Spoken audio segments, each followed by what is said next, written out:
Bertemu kembali bersama saya, Rizka Putri. Aksi Badan Eksekutif Mahasiswa BEM se-Universitas Indonesia pada 12 Oktober bisa menjadi teladan bagi masyarakat sipil Indonesia. Selama berbulan-bulan, mereka sudah memprotes langkah pimpinan UI yang membahayakan integritas UI sebagai lembaga pendidikan tinggi. Sebelum aksi ini, BEM sudah berulang kali menulis surat pernyataan, surat protes, webinar, diskusi, serta tulisan dan video di media sosial. BEM sudah mengirimkan surat ke Rektorat, Kemendikbud, dan bahkan ke Presiden. BEM tidak berjalan sendirian. BEM melakukan protes ini bersama para guru besar dan dosen UI. Namun ketika ternyata pimpinan UI mengabaikan begitu saja kritik yang datang dari mahasiswa dan dosen, aksi turun ke jalan pun dilakukan. Aksi demonstrasi ini pun tidak dilakukan dengan anarkis dan merusak. Mereka melakukan aksi unjuk rasa di dalam kampus dengan cara yang tertib. Mereka menjaga protokol kesehatan. Walau tidak 100%, tapi sebagian besar peserta menggunakan masker. Para orator pun menggunakan masker. Para demonstran juga terlihat tetap menjaga kebersihan. Segenap sampah mereka kumpulkan secara kolektif. Mereka bahkan membawa tim medis yang setiap saat siap menangani demonstran yang mungkin kelelahan. Ada pula poster-poster kekinian yang antara lain berbunyi, "Berbulan-bulan gak ada kejelasan, kayak gebetan." Tapi selain soal aksi yang beradab, yang terpenting adalah yang mereka perjuangkan adalah isu yang menyangkut kepentingan masyarakat luas. Mereka bukan hanya berdemonstrasi supaya kelihatan heroik atau sekedar gaya-gayaan. Mereka melawan langkah-langkah pimpinan UI yang membahayakan. Mereka mencegah jangan sampai UI jatuh ke jurang yang kehancuran. Mereka tahu apa yang mereka lakukan beresiko. Mereka sebenarnya adalah mahasiswa yang memiliki posisi rentan di kampus. Mereka tahu mereka bisa saja mendapat sanksi skors atau bahkan hukuman lebih serius. Mereka sebenarnya bisa saja duduk manis menyelesaikan kuliah secepat-cepatnya. Tapi mereka dengan berani tetap turun untuk menyuarakan protes mereka. BEM meminta agar pemerintah segera membatalkan PP nomor 75 tahun 2021 tentang Statuta UI. Statuta adalah semacam anggaran dasar yang menjadi payung seluruh peraturan di UI. Walaupun namanya peraturan pemerintah, PP ini dirancang dan dibuat oleh pihak internal UI sendiri. Pemerintah pada dasarnya tinggal menyetujui di tahap terakhir. Statuta yang diprotes ini adalah revisi dari statuta sebelumnya yang dianggap mengandung muatan yang perlu disesuaikan dengan perkembangan zaman. Seharusnya sih tidak akan ada protes-protes kalau saja di dalam revisi statuta ini tidak ada banyak kejanggalan. Masalahnya, ada banyak kejanggalan di statuta ini dari ujung ke ujung. Salah satu kejanggalan pertama adalah proses pembuatannya. Lazimnya, yang terlibat adalah 4 organ utama di UI, Rektor, Majelis Wali Amanat, Dewan Guru Besar, dan Senat Akademik. Tapi tahun ini, guru besar dan Senat Akademik hanya dilibatkan di tahap awal. Di tahap-tahap paling menentukan, yang merancang tinggal Rektor dan Majelis Wali Amanat. Guru besar dan Senat Akademik sama sekali tidak diajak bicara. Di tahap inilah, sejumlah kesepakatan yang semula sudah diambil 4 organ dihilangkan.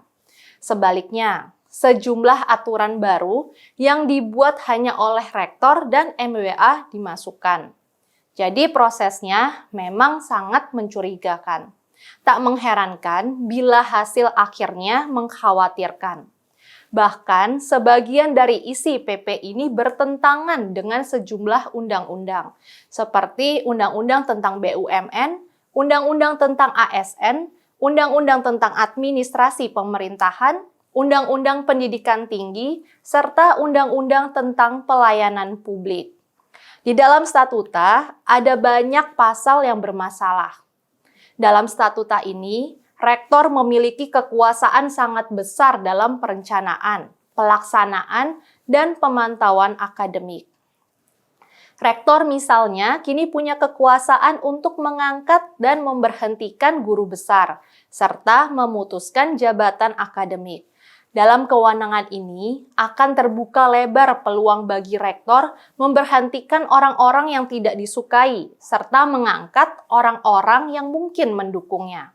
Sebelum ini, Rektor UI Profesor Dr. Ari Kunchoro memang sudah pernah melakukan tindakan sewenang-wenang seperti itu.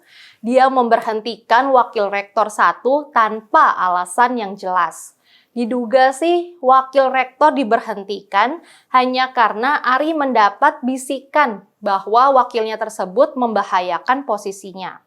Padahal si Warek 1 ini sudah sukses membawa banyak kemajuan akademik sekaligus membersihkan kubu fanatik dari posisi-posisi strategis di UI.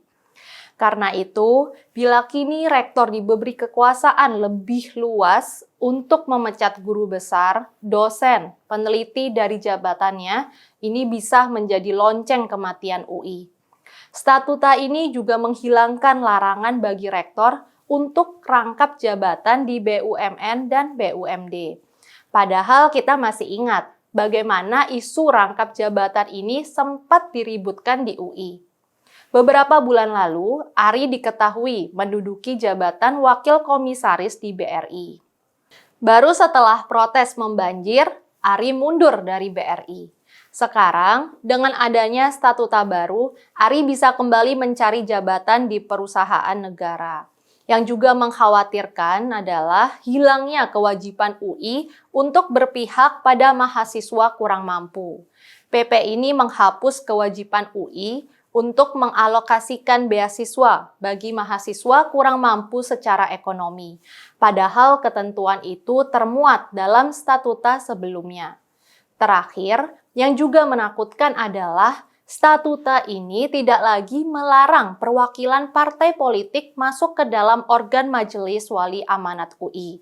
Ketentuan ini ada dalam statuta sebelumnya.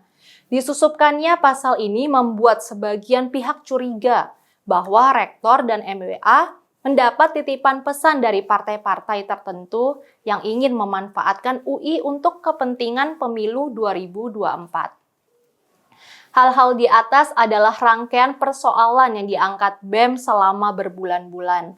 Sayangnya, suara mereka tidak mendapat respons yang baik dari pihak rektorat, MWA, dan kementerian. Karena itulah BEM menyatakan belum akan berhenti menjalankan aksi untuk menggugat statuta tersebut.